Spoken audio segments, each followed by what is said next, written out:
have arrived at the famous Circuit de Spa-Francorchamps in Stavelot for the running of the Belgian Grand Prix, the longest track on the GP4OC calendar. Coming into this week, two teams have been in the news this week. The first team news of the day concerns French manufacturer Renault, as they have announced their lineup for 2020. They have announced that Irishman Evan Byrne will remain with the team for a fourth successive season, and he will be joined by current McLaren driver and up-and-coming Italian Paolino Tomaselli.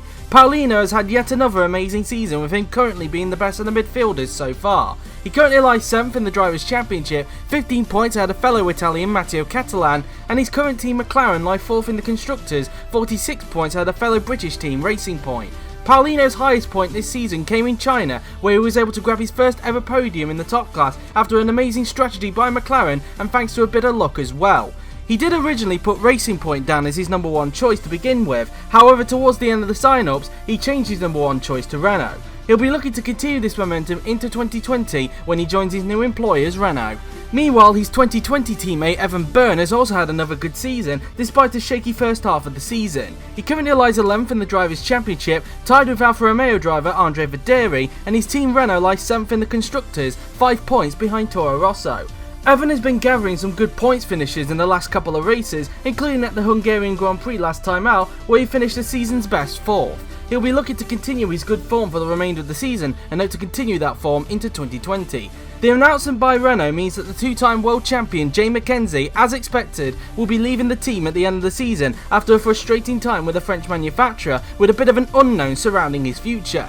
He is currently fighting with Franco Gamba for the second Red Bull seat, which if he gets will see him partner alongside fellow world champion Mckenzie, who was confirmed to be remaining with the team last week. However, if Red Bull decide they want to retain Franco Gamba for another season, then there is a very high chance that Jake could be out of a drive in 2020. It will be very interesting to see what happens with Red Bull over the coming weeks. The second and final team news today concerns McLaren, as they have announced that Polish driver Kirishima De Rosa will remain with the team for another season. Kiro has had a much improved season despite currently being beaten by his current teammate Paolino Tomaselli. He currently lies 9th in the Drivers' Championship, 5 points behind Toro Rosso driver Matteo Catalan, and as mentioned earlier with Paolino, his team lie 4th in the Constructors, 46 points ahead of Racing Point.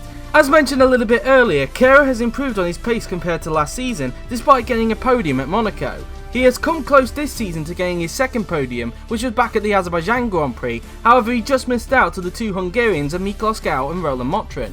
Plus on top of that as well, he had to contend with a time penalty in that race, which he got for taking out Joseph Willows, who ironically due to this news will end up being his teammate next season as a result of Joseph being confirmed to return to McLaren at Hungary last week.